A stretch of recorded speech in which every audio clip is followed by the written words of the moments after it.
Hello বন্ধুরা, আবার চলে এসেছি নতুন একটা রিয়েকশন ভিডিও নিয়ে। আজকে যে রিয়েকশন ভিডিওটা নিয়ে আলোচনা করব খুবই একটা ইম্পর্টেন্ট এবং গুরুত্বপূর্ণ নিয়ে আলোচনা করব।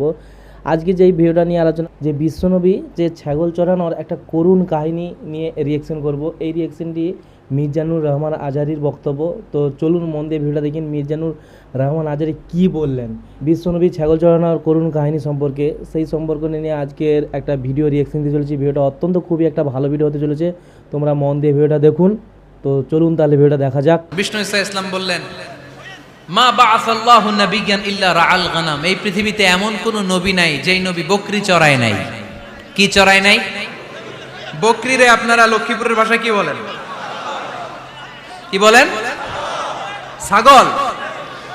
তো পৃথিবীতে এমন কোন নবী নাই যেই নবী কি চড়ায় নাই? ছাগল চড়ায় নাই। সাহাবারা বললেন, ইয়া রাসূলুল্লাহ আনতা কাযালিক? আপনিও ছাগল চড়াইছেন? বিষ্ণু ইসা ইসলাম বললেন, না, আমিও ছাগল চড়িয়েছি। ওয়া ইন্নী আরআহা আলা কারারাইতি আহলি মক্কা। আমি তো মক্কাবাসীদের অল্প কিছু পয়সার বিনিময়ে তাদের ছাগলগুলোকে চড়িয়ে দিতাম। সুবহানাল্লাহ পড়বেন না? বিষ্ণু ইসা ইসলাম ছাগল চড়াতেন। ছাগল চড়ানো সহজ কাজ না কঠিন কাজ? কেন কঠিন এটা? হ্যাঁ, টেরা খুঁটি মারে। হ্যাঁ, তো ছাগল যারা পালে তারা জানে ছাগল পালা কত কষ্ট। ওরে ডানে টান দিলেও কই যায়, রশি ধরে বায়ে টান দিলে কই যায়, সামনে টানলে কই যায়, পিছনে টানলে কই যায়। সারা সপ্তাহ আপনি সময় পান না এটার গোসল করাবেন। ভাবলেন আজকে জুমার দিন আমিও গোসল করি, এটারও গোসল করাই। এটারে আপনি পুকুর ঘাটে নিবেন, টান দিছেন, ওর বাপের কিরা ও 1 ইঞ্চিও সামনে যাবে না। ঠিক কি না? এই টেরা প্রাণী আল্লাহর কি কি মহিমা।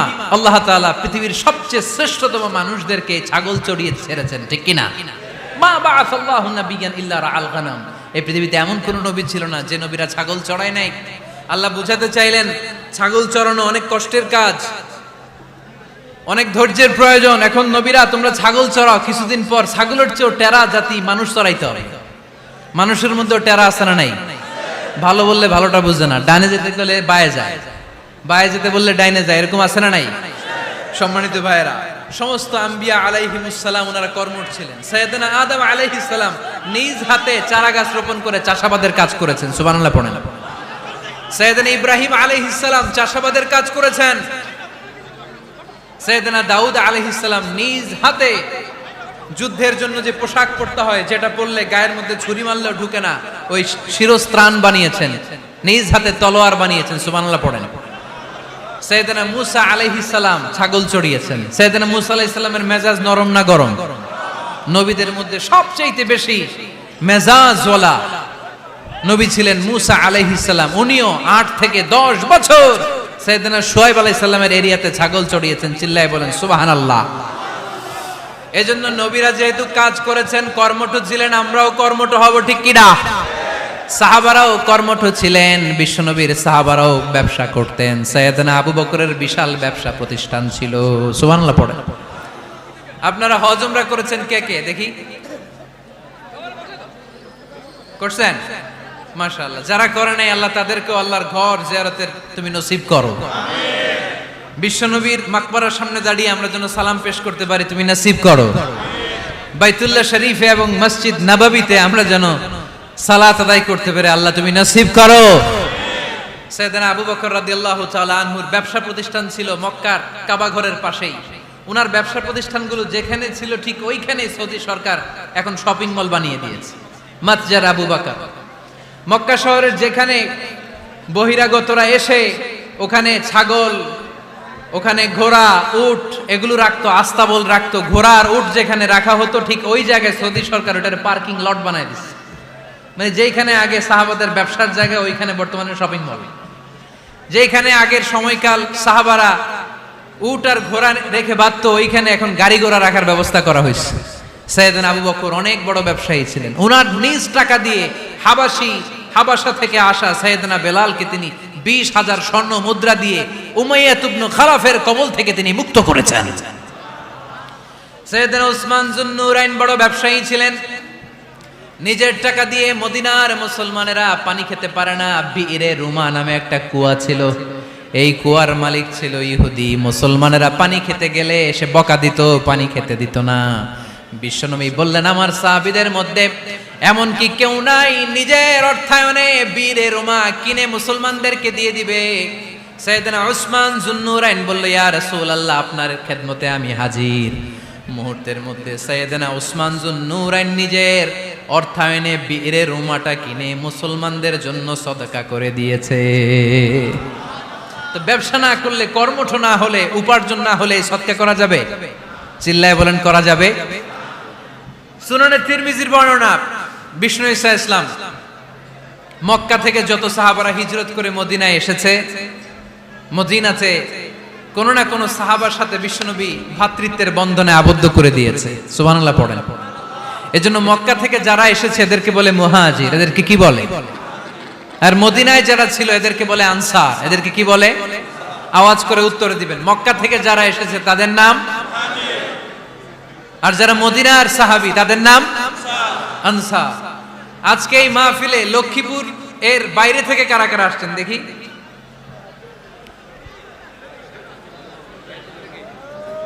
মাশাআল্লাহ, মাশাআল্লাহ, অনেক আসছে। আল্লাহ ভাইদেরকে তুমি কবুল করো, হাত নামান। এই যে লক্ষ্মীপুরের বাইরে থেকে যে ভাইরা আসছে তারা লক্ষ্মীপুরের মেহমান, ঠিক কিনা? মক্কা থেকে হিজরত করে যে সমস্ত সাহাবারা এসেছিল তারা ছিল মদিনার মেহমান। বিশ্বনবী এক এক মক্কার সাহাবীকে মদিনার এক এক সাহাবীর সাথে ভ্রাতৃত্বের বন্ধনে আবদ্ধ করে দিলেন। আব্দুর রহমান ইবনে আউফ রাদিয়াল্লাহু তাআলা আনহু, ওনার সাথে ভ্রাতৃত্বের বন্ধনে যে সাহাবীকে বিশ্বনবী আবদ্ধ করে দিলেন ওনার নাম হচ্ছে সাদ ইবনে রাবিয়া। কি নাম? মদিনার অনেক বড় ব্যবসায়ী। বিশ্বনবী বললেন, ও আব্দুর রহমান ইবনে আউফ, সম্পদ ছেড়ে দিয়ে, পরিবার ছেড়ে দিয়ে, স্থাবর অস্থাবর সব ছেড়ে দিয়ে আল্লাহ রাসূলের ভালোবাসায় মক্কা থেকে মদিনায় এসেছো। মদিনায় তোমার চিন্তা নাই, সাদ ইবনুর রবিকে আমি তোমার ভাই বানিয়ে দিলাম। সাদ ইবনুর রবি তোমার আপন ভাইয়ের মতো। সাদ ইবনে রবি বলল, আব্দুর রহমান, জীবনে তোমারে কোনোদিন দেখি নাই, তোমারে আমি চিনি না, তোমার নাম শুনি নাই, কিন্তু বিশ্বনবীতে তোমার দায়িত্ব আমাকে দিয়েছে। আমার চেয়ে বড় ধনী এই মদিনার মধ্যে দ্বিতীয় কেউ নাই। আজ থেকে তুমি আমার ভাই, আজ থেকে তুমি আমার কি? আল্লাহ আমাকে যত সম্পত্তি দান করেছে তার অর্ধেক সম্পত্তি আমি তোমার নামে দিয়ে দিলাম। ও আব্দুর রহমান ইবনে আউফ, শুধু তাই নয়, রব্বুল আলামিন আমাকে দুইজন স্ত্রী দিয়েছে। কয়জন? তুমি দেখো আমার কোন স্ত্রীকে তোমার বেশি ভালো লাগে, যার নাম তুমি বলবে সাথে সাথে আমি তারে তালাক দিয়ে দিব। তার ইদ্যত পালন শেষে তুমি তাকে বিয়ে করে তোমার সাথে নিয়ে যাবা। সুবহানাল্লাহ। কারণ বিশ্বনবী তোমার দায়িত্ব আমার কাছে দিয়েছে, তুমি আমার ভাই, আমি মদিনার সবচেয়ে বড় ধনী, আমার অর্ধেক সম্পদ আমি তোমারে দিয়ে দিব, আমার দুই স্ত্রীর এক স্ত্রীকে তোমারে দিয়ে দিব। সাইয়েদনা আব্দুর রহমান ইবনে আউফ এই কথা শুনে অবাক হলেন। অবাক হয়ে উনিও এক অবাক কথা বললেন। উনি বললেন, লা হাজাতা লি ফি ইয়া আখি, ও আমার প্রাণের ভাই, তোমার কথা শুনে আমার হৃদয়টা ভরে গিয়েছে, কিন্তু তোমার সম্পদেরও দরকার আমার নাই, তোমার স্ত্রীরও দরকার আমার নাই। বারাকাল্লাহু ফি মালিক ওয়া লি আহলিক, আল্লাহ তোমার মালেও বরকত দেখ, তোমার সম্পদেও বরকত দেখ। তুমি শুধু একটু কষ্ট করবা। কি কষ্ট? দুল্লানি আলা সুক, show me the way to the market. তুমি মদিনায় কোনো মার্কেট আছে কিনা, শপিং মল আছে কিনা, ব্যবসা প্রতিষ্ঠান আছে কিনা আমারে দেখায় দাও। সুবহানাল্লাহ পড়েন। আমরা হইলে কি করতাম? লক্ষ্মীপুরে যারা আসছে এদের একজনকে যদি বলা হয়, ভাই আপনি এখন থেকে লক্ষ্মীপুরের ভাই, আমার অর্ধেক সম্পদ আপনারে দিয়ে দেব, কি করবে? পায়ের উপর পা তুলে খাবে আর বলবে, কি আনন্দ আকাশে বাতাসে, ঠিক কিনা? এরপর যদি বলি, ভাই আমার দুই বউ, যেটারে সুন্দর লাগে বলেন তালাক দিয়ে দেই, নিয়ে যান, কি বলবে? কি আনন্দ আকাশে বাতাসে। আল্লাহ রাসূলের সাহাবী আব্দুর রহমান ইবনে আউফ বললেন, লা হাজাতা লি ফি, আমার দরকার নেই। দুল্লানি আলা সুক, just show me the way to market, এখানে মার্কেট কই আছে দেখায় দাও।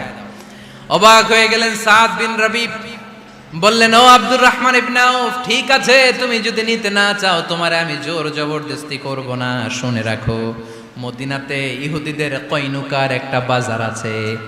এই কথা বলার সাথে সাথে আব্দুর রহমান ইবনে আউফ চলে গেলেন।